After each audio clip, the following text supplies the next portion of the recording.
Hello, hello, and welcome to another Duel the Day guest episode.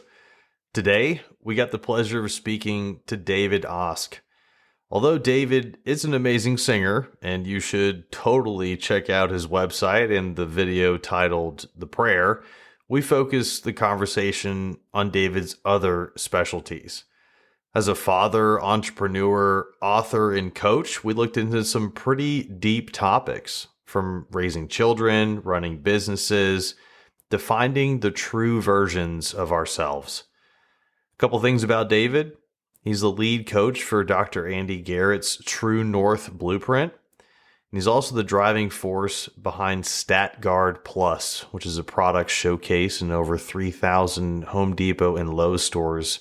It's a pretty awesome achievement there. And guys, David's just an amazing soul. He gave us some really good stories, some really good analogies. So I really think you're going to enjoy this one. Sit back, relax, and enjoy today's guest episode.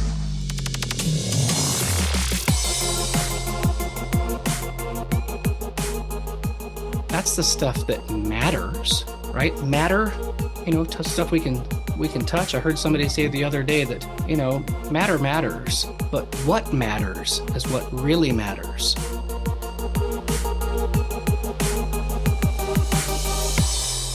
What's up, Ty? What's going on, fellas? Not much, man. You look like you just walked off the golf course. Did you get to go to Augusta this year? I did not, unfortunately. However, I had this hat from like 2 years ago that was in the corner of my basement that I found when I was cleaning last week. I was like, sweet. Nice. But I did get off the golf course earlier today. How'd you play? I did all right. It was really windy.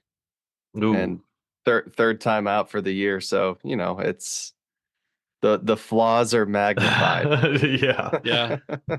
I got to play last week, and it was not pretty. Yeah. No, same here. I found myself, I was frustrated with certain shots because I'm like, I'm better than this. But yeah, I have to remind myself it's still like the beginning of the season. So no hard feelings. Need to calm down a little bit. Yeah. Well, David, I don't know exactly where we want to take the recording today. You have so many like interesting irons in the fire, as you say on your website, and Yeah. But wherever you'd like to take it, it's fine with me. I did want to mention before we start that I watched your prayer video on your website, and you have a phenomenal voice, dude. Thank you. Yeah, man, that was incredible.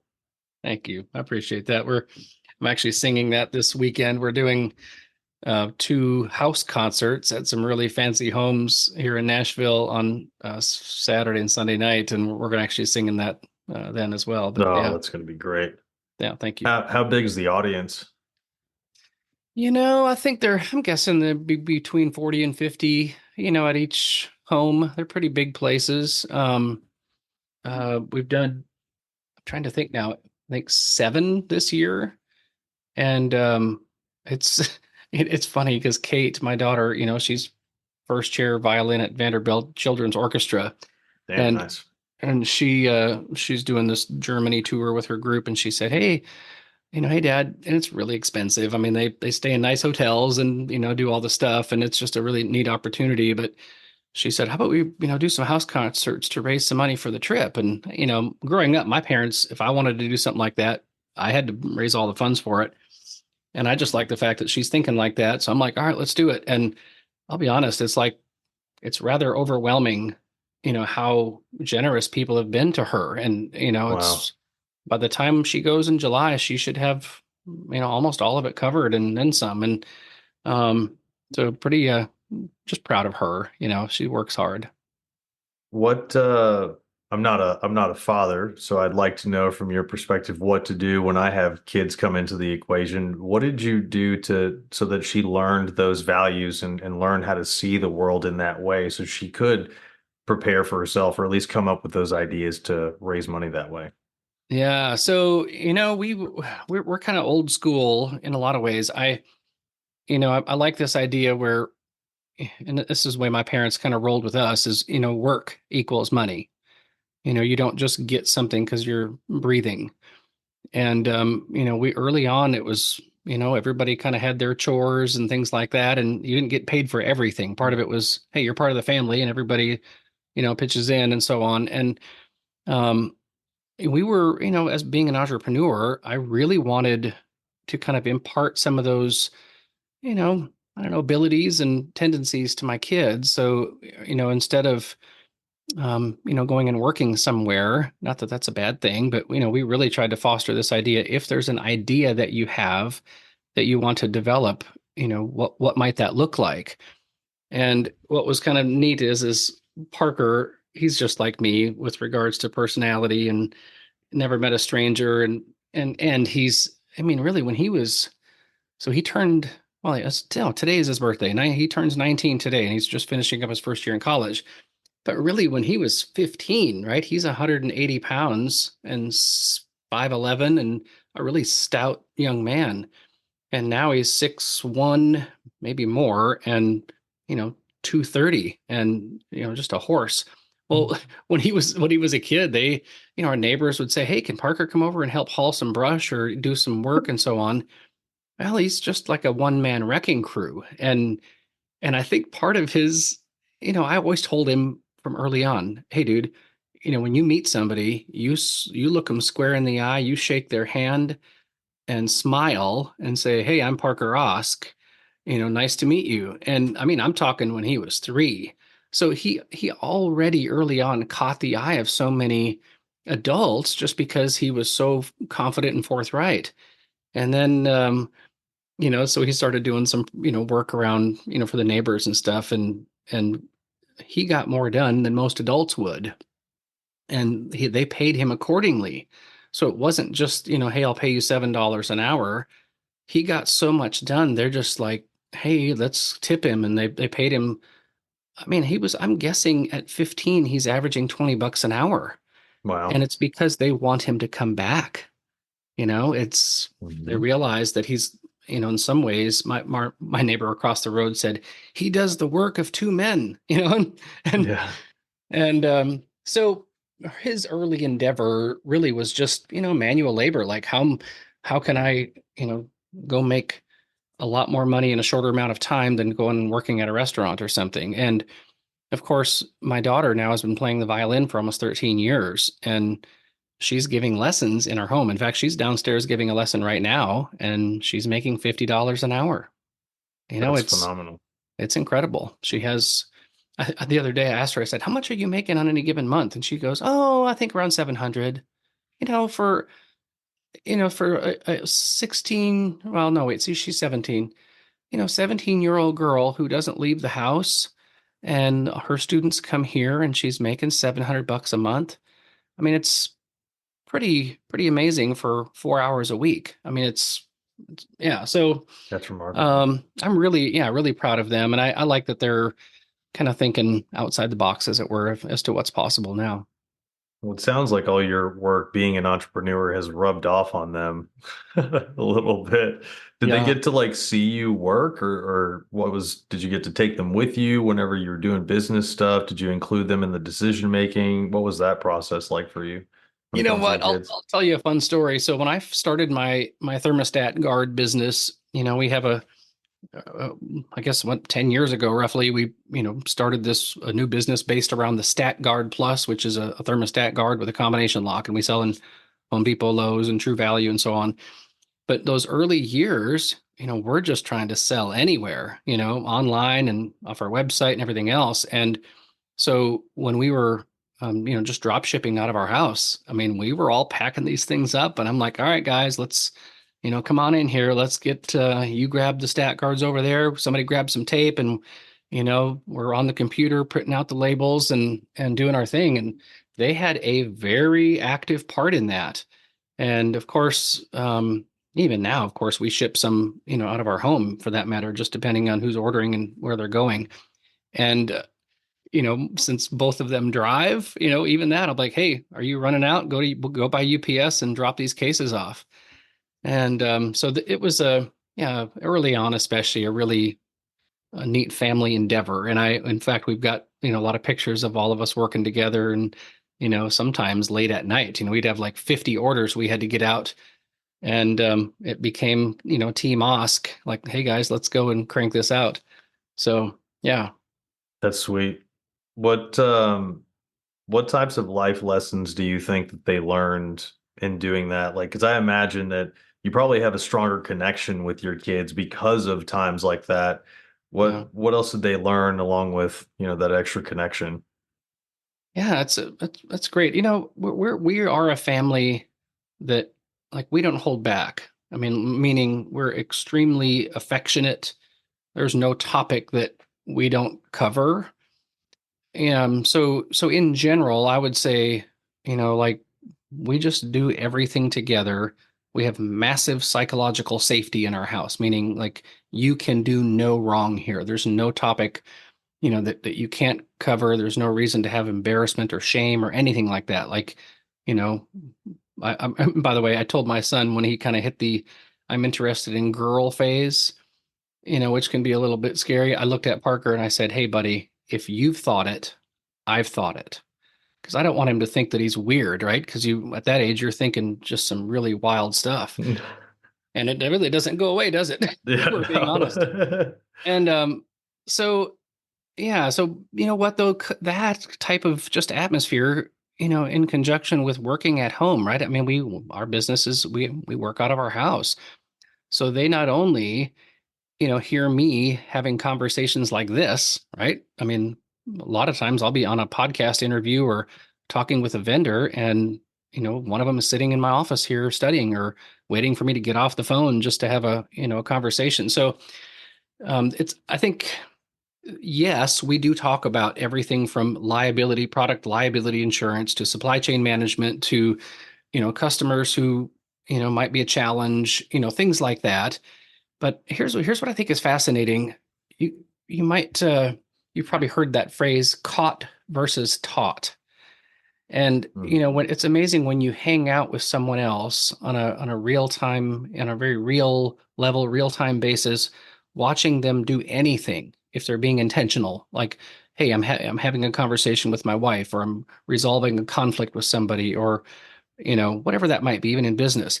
It's amazing how many things you just kind of catch, words, vocabulary, things, things to say, what not to say, questions to ask that might be a bit more disarming as opposed to confrontational, you know, and what I think is fascinating is I think that much of my success in life is not necessarily being taught something overtly. It's just catching something that someone else is doing and just observing it and being like, that was good. That was great. I'm going to start bringing that into my lexicon or, my daily, activities and so on. So I think that, kids, um, just seeing us do our thing on a very real basis, they're just catching a lot of it. And, yeah, so it's interesting. Since it's Parker's birthday tonight, of course, I talked to him this morning. I'm going to call him tonight. Today's been, a kind of a hard day. Like, I had kind of a big curveball come into the business and so on.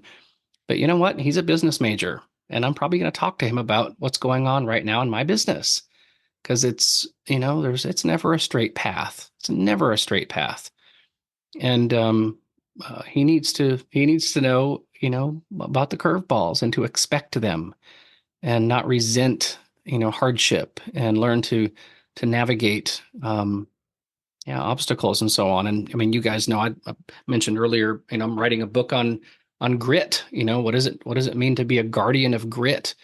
And I'm pretty passionate about, older, like this idea, the older shall teach the younger.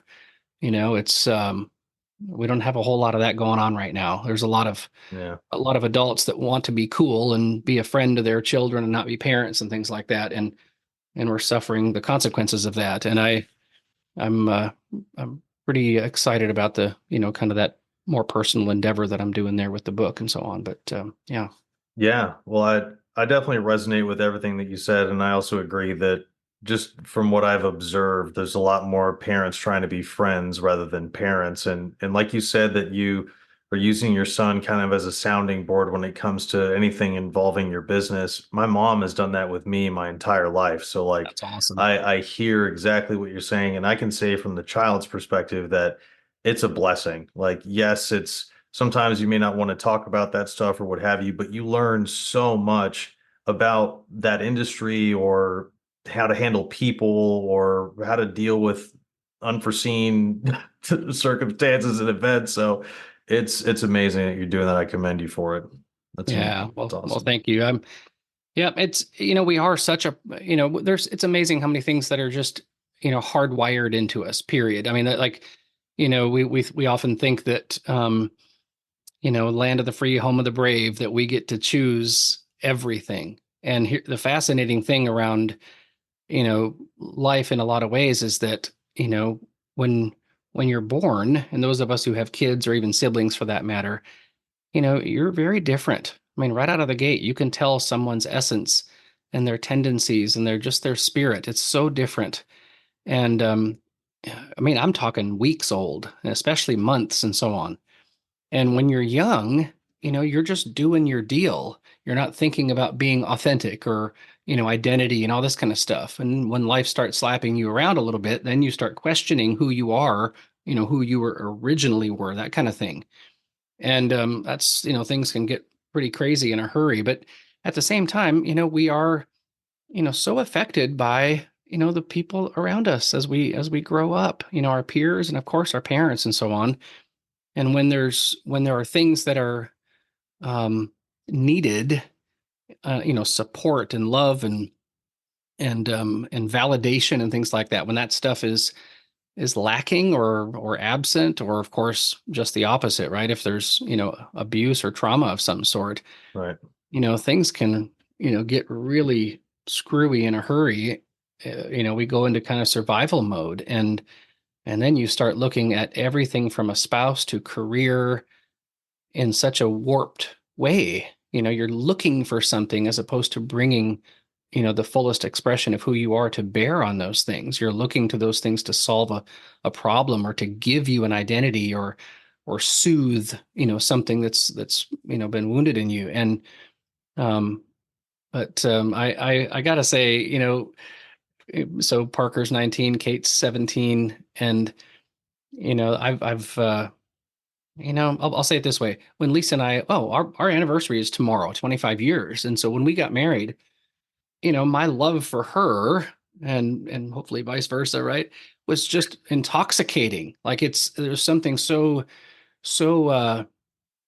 I don't know another word really intoxicating about that someone else would want to hitch their wagon to my train and take my last name, and I want to be with you forever. Like, it's incredibly humbling. In fact, the Mhm. longer that I'm with her, the more humbled I am, that, you know, you really do love me that much and I'm worth staying with. Like, it's what an honor. And it makes me want to be a Mhm. better man. But here's something that's really crazy though. When you have kids, it's almost like you have it's not, I wouldn't say that even some people say, well, you're just love grows. Well, honestly, the word love doesn't even hardly cover it with children. Like, you have there's a sensation that happens when you hold your own kid and look them in the eye and so on, it's scary. When you think about losing your spouse, I mean, there's no question that's devastating. And in fact, my sister just went through that 6 years ago, and her husband died at 48, and it was just Wow. absolute atomic bomb on our family. But when I talk to people, in fact, I talked to a guy this morning who lost a child, and there's a hole inside of you at that point that never is filled. It's in fact, I think on some level it just gets worse over time. There's no healing from that. The Yeah. interesting thing about it, you would ask the question, then why? I remember my sister saying, when after Victor passed, month after month and really year after year, we would talk in the mornings, and I heard, man, I heard a cry in her voice that was yeah, something I've never heard before. And she said, I can't find the bottom. She said, there is no bottom. But Wow. that's because there's no bottom, or maybe the word is top, to love. What is it that causes somebody to jump on a grenade for their friend, right? What is it that causes someone to not want to breathe air anymore because their loved one passed away? That's those things are hard, but it's because there is no top, as it were, to love. And I believe that joy, as it were, um, our ability to experience joy is relative to our ability to experience grief. And we there's that phrase, good grief. We always say, good grief. You know what? There is a good grief. And I think it's tied to our capacity to feel love and joy in equal measure on, if on opposite side of the spectrum. And so when we had kids, you know, I I'm I don't know. It's like, of course I love my wife, and it's a fierce love, but there is something about my kids that it's scary. It's just crazy scary. And I'm here I am, with teenagers and getting ready to launch and everything, and they're doing great.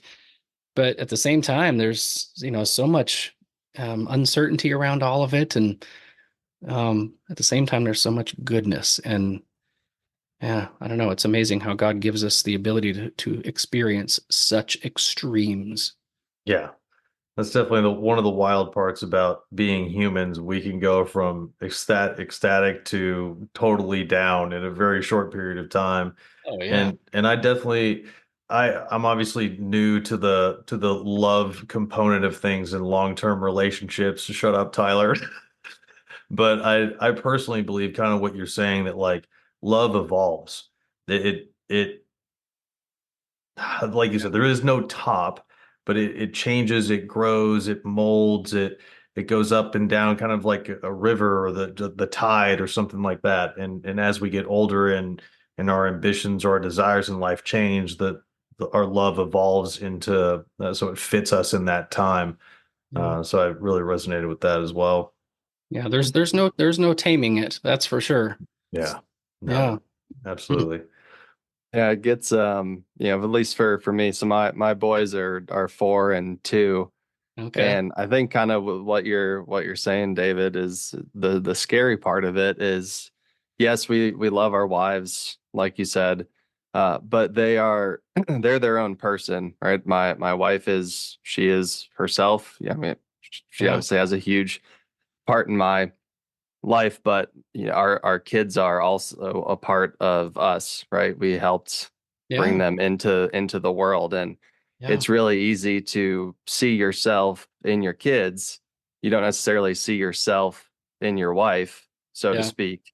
And so, like, when sometimes I'll look at my boys, and it's like I just like see them progressing through life as kind of I did, put them in situations that I was in as a kid. And it's like, oh, how are they going to react to that? Oh, I hope they don't deal with this, or hopefully they'll choose this instead of what I chose. And that for me is the scary part, and just being able to almost have like a flash forward, glimpse into the future of what they might Yeah. um what's going to be in store for them. And Yeah. yeah, like you said, it's humbling, Hmm. um, but it's great.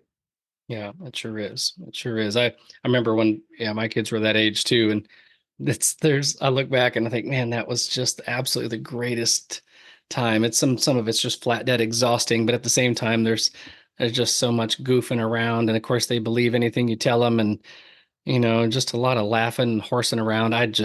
Man, Parker, it's funny when he was maybe, I'm not sure, it was 4, maybe 5 or 6 or something.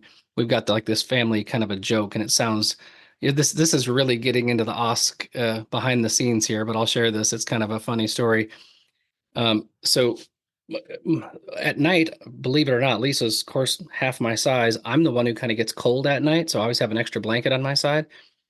And so anyway, we were at this yard sale one time, neighbor's yard sale. We just walked over there, and they were selling a brand new denim, I guess, comforter, like this huge, heavy. I mean, imagine denim. It's this queen size, or I think it's queen. Anyway, maybe it's king. Anyway, it's enormous, but it weighs probably 15 pounds. It's just this huge, looks like a big, jeans, whatever.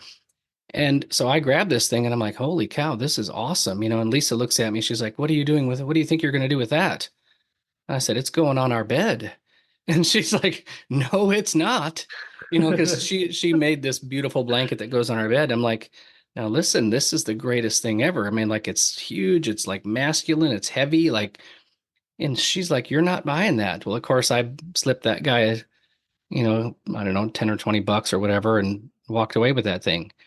And for the first year, it just made her mad as a hornet. I'd have that thing on my side of the bed and I'd, sleep with it. And anyway, and so Parker that night, though, I stretch it out on the bed and he, it's right before bed. So he's running around in his underwear, and traipsing around the house, making racket. And he comes busting into our room and he's like, what's this?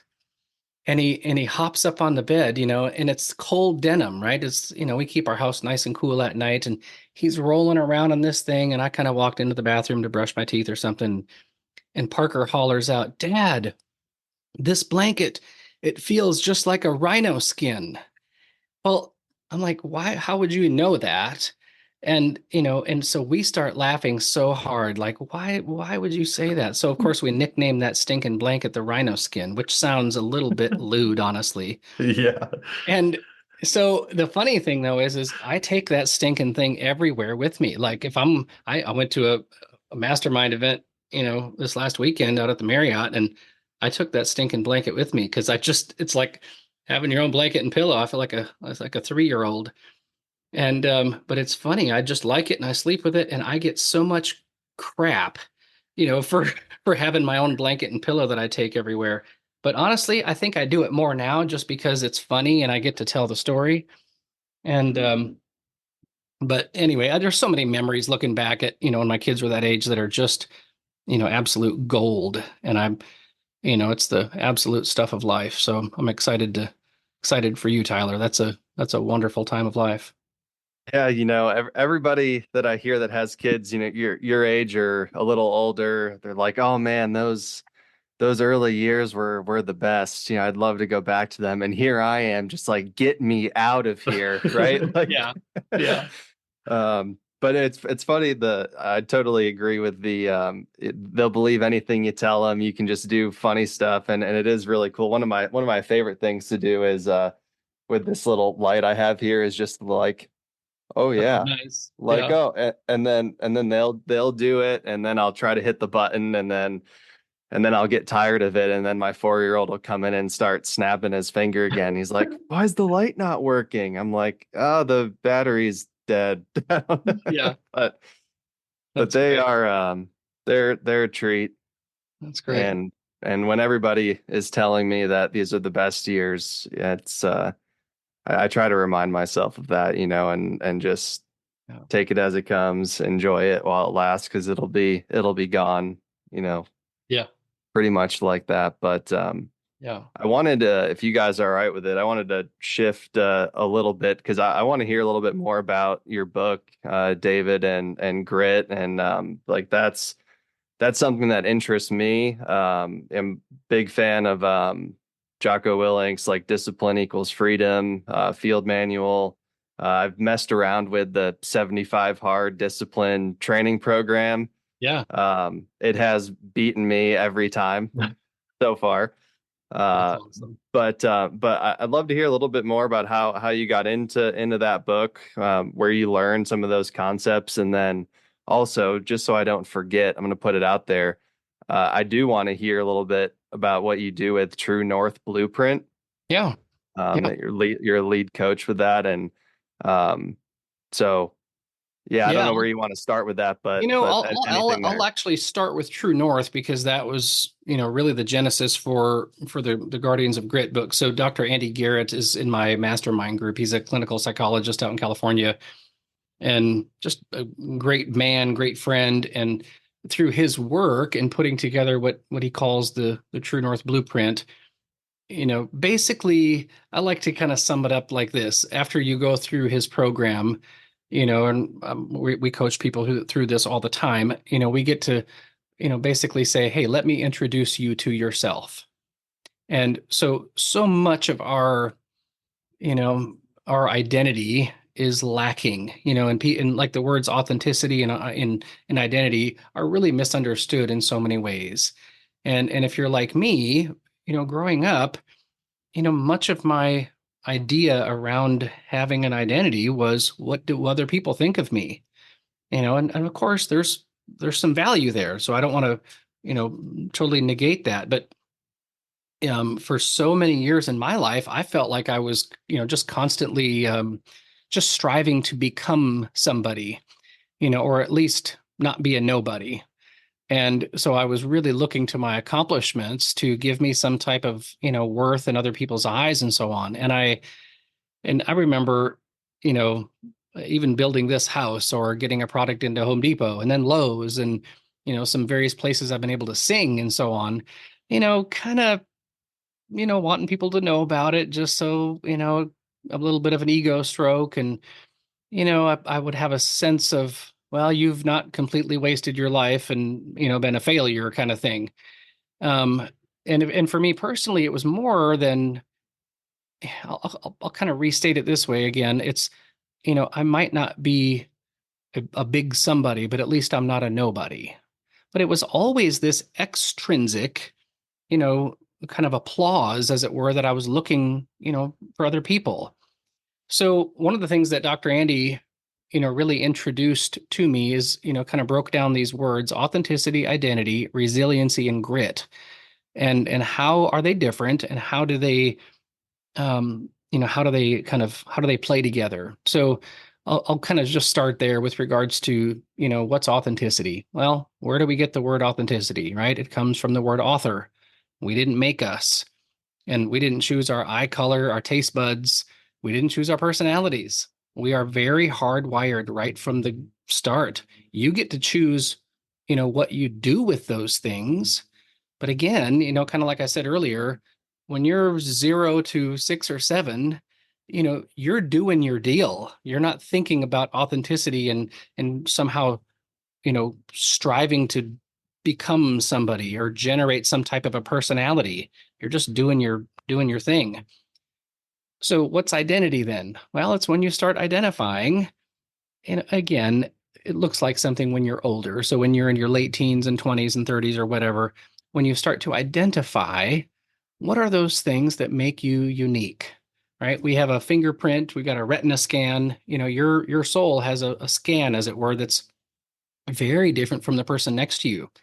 So when you start identifying things like, core values, convictions, which are different, right? Virtues, which are outward based, like impact type stuff. What is it that breaks your heart uniquely, right? What are you willing to fall on your sword over? What is it that just infuriates you? What is it that gives your goosebumps? What is it that puts that lump in your throat?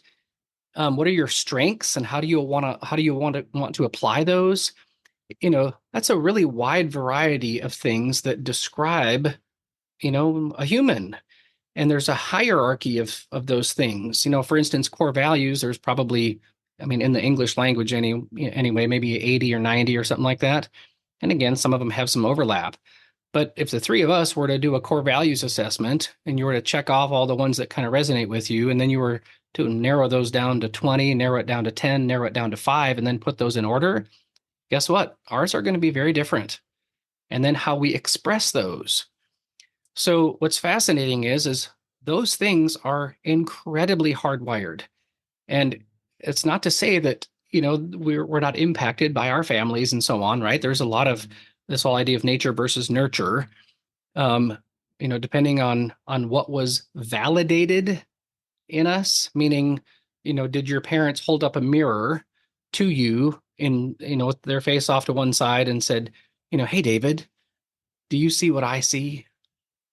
Man, when you showed up in this way this morning, or when you said this, I could tell it came from a really deep place in you. And by the way, it landed really well on the rest of us. Like, that was powerful, man. Like, you might want to do more of that. I bet that felt kind of good to you. You might have, even when you did that, you might have, sensed your energy rising, right? I can tell you're passionate about that. And, strengths and so on. So, and at the same time, of course, we have parents and siblings and friends and things like that that might see something that's really rich in us, and because they feel insecure, they attack it, right? What if you're better at them than something, and you have your older sibling or a friend or somebody who just trashes that? Well, we're human, right? And those things inside of us can be shut down in a real hurry. So again, authenticity, author. But then here's what's fascinating. When you identify, right, identity, what are the things that I identify with? You tend to operate your life with a sense of authority, right? So author, authenticity, authority, meaning what? You get up in the morning because you've predetermined what you're going to say yes and no to, whether it's an opportunity or an obstacle. And you tend to then know what your strengths are, how you want to apply them, you know why, you know the result you're looking for, you know the feedback that feels great, like when you make your dent in the universe, as it were. It's like it just feels good to be you. It's unique, as opposed to a really vague understanding.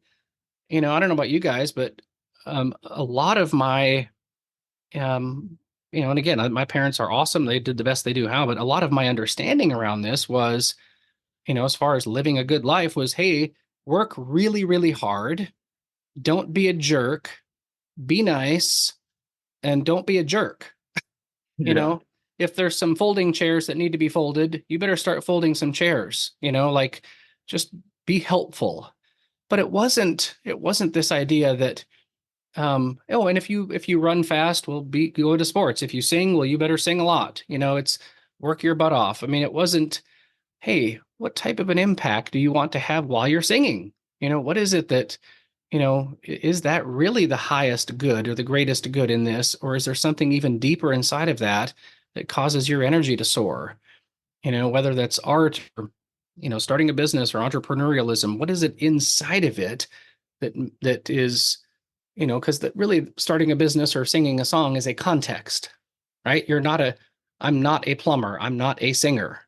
I'm not a lawyer, right? That's a human doing kind of a thing. The being is what's being expressed and what type of an impact you want to have uniquely inside of that particular context. That's who you are. And so the Guardians book is really this idea that um, I want adults, again, parents, coaches, mentors, whatever that looks like. I want adults to have established absolute radical clarity on who they are and what lights them up, so that they can help, other people find that same, intrinsically motivating place to live from, find their core, and not applaud, behavior so much. I want people to applaud and just getting out the shovel and digging into somebody's soul. And what does this look like, man? Let's get beyond the surface level, stuff, and find out what makes you tick. And then I'm going to hold up a mirror and start validating those things. I think I might have mentioned this earlier. My favorite quote is by Benjamin Disraeli, former PM of England back in the day. And he says, the greatest good you can do for another is not to share with him your riches, but to reveal to him his own.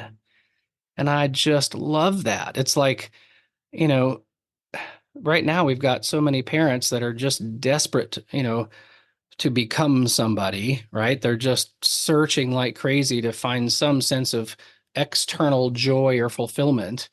And then they're leading their kids right down the primrose path on being, human doings and seeking fame and money, or they're a nobody, which is just a complete joke. And what I have found for myself is, I'm not looking for that fulfillment anymore. I feel quite full, honestly.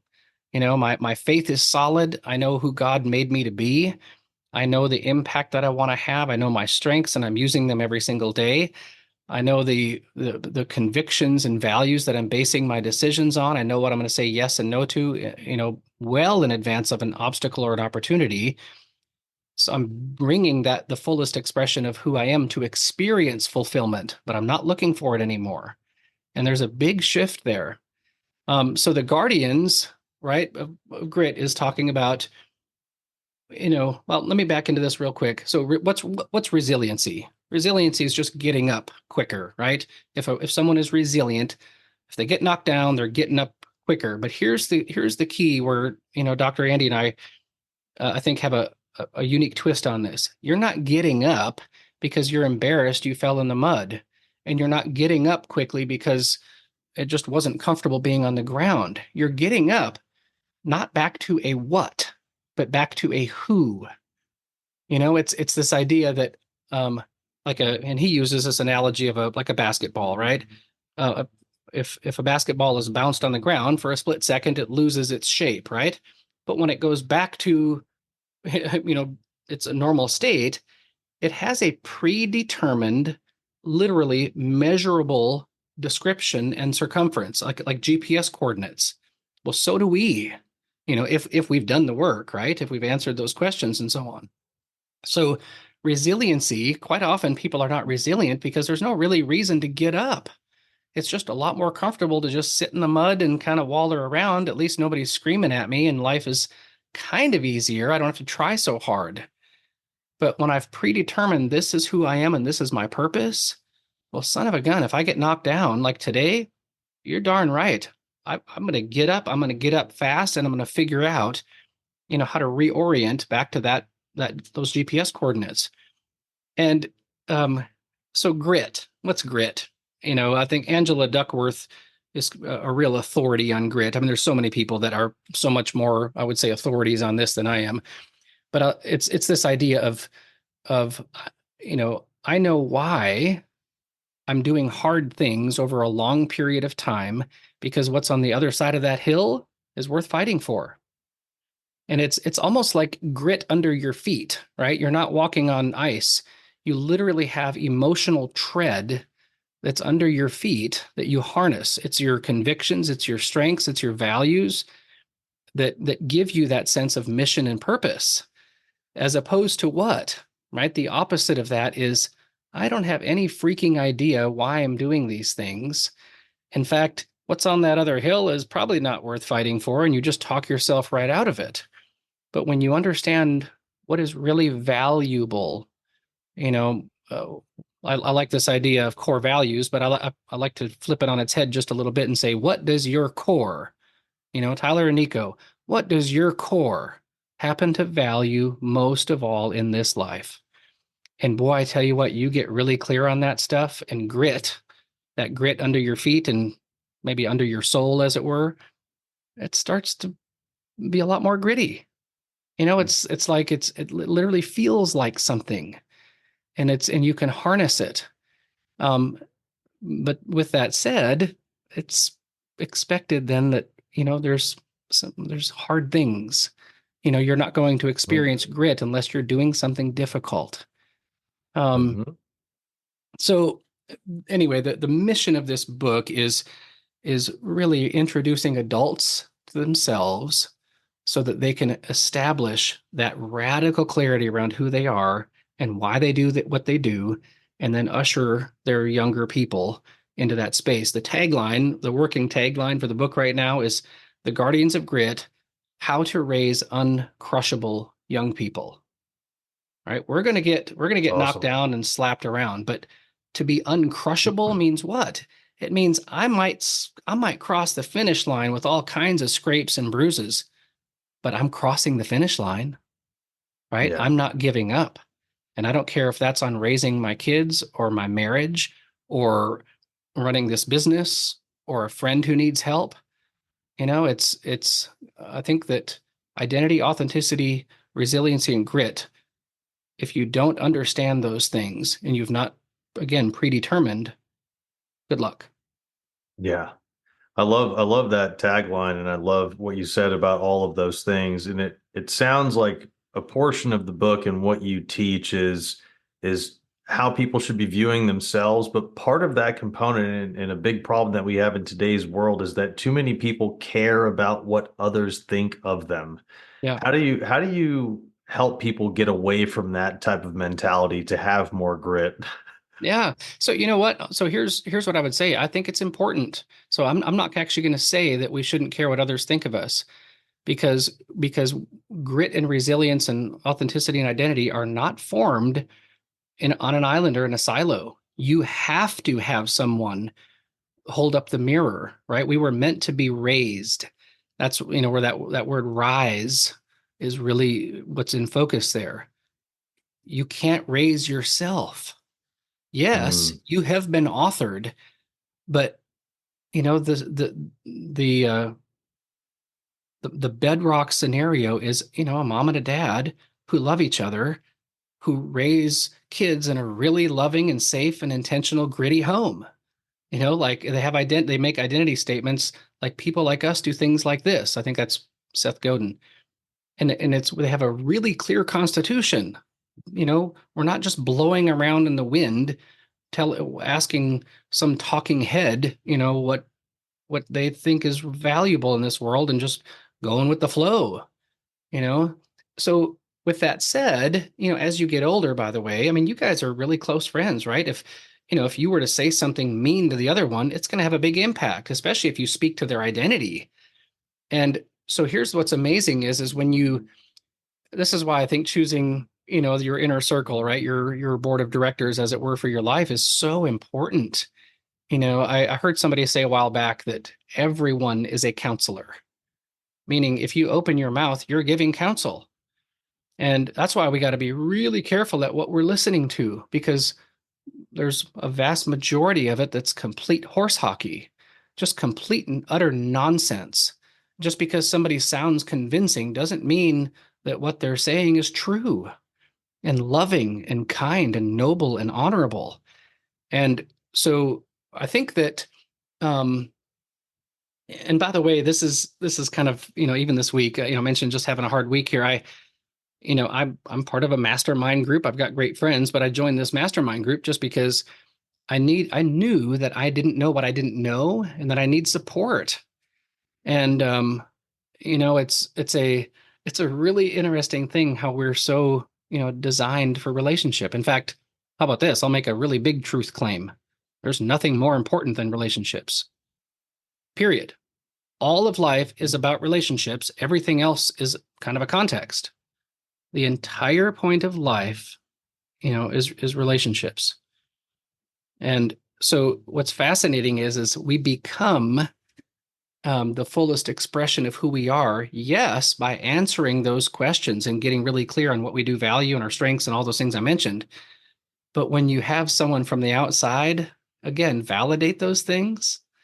I'm 50 years old and I still need my friends, when I'm doubting myself. And, we live in a broken world, right? We live in a world that's really jacked up. And I'm jacked up, right? We've got problems. I mean, there's brokenness in the beauty, but I need someone, when when the Bible says, pity the one who stumbles and doesn't have a friend to pick him up. And mm. so it's so fascinating that, here I am, I think in the, I'll just say it this way, the most successful time of my life.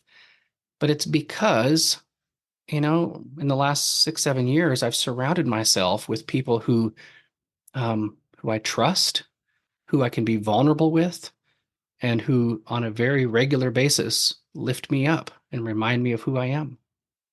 Yeah, and I think that's the important part that I want to reiterate to anyone listening is that it's those perspectives of outside people are important to have, but we need to be wise and smart in how we choose our inner circle and keep them close because those are going to be the people that are going to say, "Hey, I see you doing this. Have you thought about doing it this way?" Yeah. And having those constructive conversations that guide you in a better direction than where you were originally going. And if you choose the right ones, they're going to introduce you to new people, form new relationships that are going to push you even further. Yep. So I want to reiterate that because I think it's Yeah. Well very said. Well said. powerful. Thank you.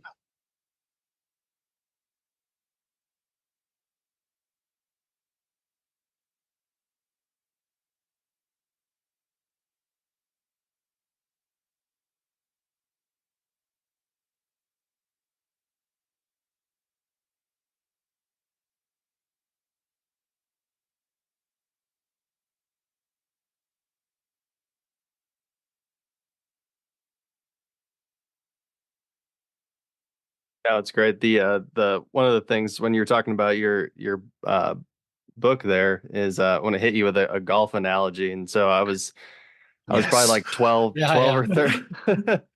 It's like 12 or 13 years old, and I'm playing with my dad and one of his friends at the course that my dad works at, and I hit the ball over the green, have a pretty crazy chip shot up, got to go over a tree, pins, the short side of the green, all that stuff. I just walk down to it, open up the face, hit this huge flop shot right over the tree, lands to about 3 inches, tap in like nothing ever happened. And my dad's like, wow, yeah, I don't have that shot anymore. And his buddy was like, yeah, I might have been able to hit that shot, 40 years ago, but I can't hit it anymore. And I didn't really know what that meant. And I've played a lot of golf since then, since I was 12. And I think what my dad's friend was saying is he's played so much golf that he's hit and remembers a lot of the bad shots. And a lot of the times he went to hit that flop shot and bladed it or Yeah. chunked it and hit it all over the map. So those things are around and in his mind to like, oh, I shouldn't try that shot. I shouldn't hit this. So it's almost like, you just have this memory Hmm. of these bad things have happened. So now I'm looking to be a little bit more tentative. I'm not gonna go all out and play to my fullest. And uh, do you see it, and do you think that that's what is happening in this your target audience being adults and parents, that because they've lived more life than kids, they've had a lot of bad experiences along the way that keep them stuck in the mud, that keep them from exercising that resilience to get back up to who they are.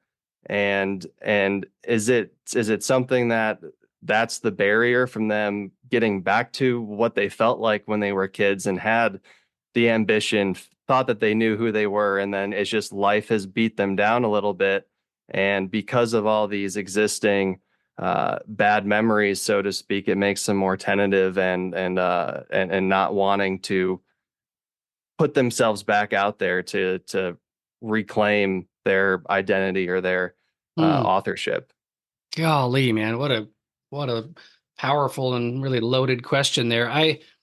Man, I'm gonna get a bit more philosophical here. I think that most of the time, people's vision of this world is not filled with wonder.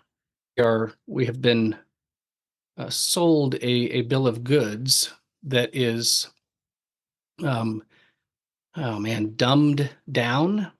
We've been sold a narrative that life is, survival mode, and that, again, we have to be dubbed by someone in order to, become somebody, or like we're waiting for permission, to harness, the hero, the knight inside of us, and to pull out the sword at any given moment and to declare this is complete bullcrap, or bad, and to kick some ass, or in that moment, to know that your sword is there, right? To know that you have the ability to take life, but then at the same time be a man who gives life, who walks into a situation. How about this? Walks into a sacred room in someone's heart and speaks life into that place. Most people, I think, have been lulled to sleep. They're in some kind of a weird, and this is kind of me for a long time. They're in a story that is causing so much anxiety and pain, and it's filled with words like survival mode and um, uh, confusion and sadness and anxiety and depression, and it's largely because they don't know who they are. It's like they're waiting on something or someone to give them permission to be who they. I'll be honest, to be who they knew they were when they were 6 years old, running in the backyard, with a fake sword. That's who you really are. I don't care what anybody says. The truest essence of the human soul is is cops and robbers, is knights and princesses, is that's who we are. But yet we're being marketed to, we're being told that all of that stuff is this pie in the sky, you know, kind of stuff. Can I get really personal and read something to you? Absolutely. Love where you're So, taking this. um, man, this is a little bit weird, and I was actually writing one morning, and I was praying, and I just said, God, would you just give me something this morning that I need to hear? Because inside of us, there's something that is, lonely and desperate and scared, and then there's also, the hero that wants to be a part of a thriving, city. So I hope this kind of captures what I've been explaining here. So, there's only a few people that have heard this. So, you are an orphaned 15-year-old, and you're standing in an alley that happens to be your home. Your home is made of pallets, some old tin roofing, and some filthy blankets. You've been there for quite some time. It's drizzling outside, and it's dark. You are cold, inside and out. You are looking in the side window of a beautiful toy store, and when I say beautiful, I want you to picture the most beautiful store you've ever imagined. Beautiful wood beams, gleaming stone floors, lights that almost dance, toys that are larger than you are, and music playing, people laughing, workers whose faces show that they are on more of a mission than at work. This is the place to be every day, all year long, except for you. You stand in the cold, dark alley next to the side window, hoping not to be seen. Your clothing is dirty, torn, and unacceptable. You are filled with sadness, masked by rage, but even that rage is just a flickering light. You are done. You have nothing left. As you stand in the cold, dark alley, you glance in the side window. That night, the toy maker sees you and makes eye contact with you. You recoil in fear and disappear back into the night. But you can't sleep. You keep thinking about the expression on the toy maker's face. You've never seen an expression on anyone's face like that. It was as if he knew you, and the curious smile he had on his face felt more like an invitation to Christmas dinner. And for a millionth of 1 second, you let your imagination and your deepest desire. After many nights of staying away, really out of fear that his expression would be that of disdain and disgust, you decide to look in the window once again, but this time you're ready to strike. As you gather the courage to glance inside, you start to hear the music, the laughter, and something inside of you melts. Your first glance ruptures something inside of you. There he is, looking in the same direction as if he were waiting for days for you to come back. The expression on his face is so bright and full of joy that you completely forget about everything that's ever happened to you. He gestures to you, come on in, we've been waiting for you. You feel the ground under you moving you in further and further until you're standing next to him, the toy maker. He puts his massive arm around you and smiles and chuckles and says brightly, welcome home. Right then, another worker asks for your help, like you've been there for 100 years. You are so intrigued by all of the joyful hustle and bustle that you don't even care, that you have no idea what to do. The joy, the revelry, the mission inside of this store is on hyperdrive, and now you're a part of it. In a few short moments, you've been inside. You've now forgotten about all your wet and very unacceptable clothing. No one else cares, because there's so much work that needs to be done. Joy is being tossed around like a football, and it's almost too much to handle. But you're now part of this good and great work. You have moments where you glance outside into the darkness, but after only a short time of being there, it seems like years and years ago. You have found your home, your people. And there's work to be done. So I'll be honest, guys. That's I'm writing beautiful. this. Thank you. I'm writing this book from a kind of a clinical experience, and when I've been coaching people through this. But when I read this story, I believe there's a larger story in every single one of us that's been robbed, that's been told it's a lie. Um, it's like it's this idea of, goosebumps or that lump in your throat. That's the stuff that's true. That's the stuff that matters, right? Matter, stuff we can touch. I heard somebody say Mhm. the other day that, you know, matter matters, but what matters is what really matters. And I believe that quite often, um, we view the hardship and all of this stuff, what we would even call the mundane in life, as boring or um, I don't know, just irrelevant because we've been sold something that's never going to happen. They're just like there's some weird orgasm we're supposed to be on our all day, every day. You know what I mean? Like social media and the whole nine yards. Mhm. That's a weird way to say that. I get it. But at the same time, there is a story in the mundane, in the every moment, that is so much richer than some high that I think that if we latch on to, there is no more, C.S. Lewis says there really is no mundane. And Mhm. so this idea that of my book, right? I want people to realize, well, no, I want people to become the toy maker, right? I want them to be looking at everyone around them with a smile and a full heart that says, hey, dude, come here. Where have you been? We've been waiting for you. There's work to be done here. We've got presents to wrap. We've got things to fix. We've got inventions to build. We've got stories to write. We've got paintings to paint. We've got golf courses to manicure.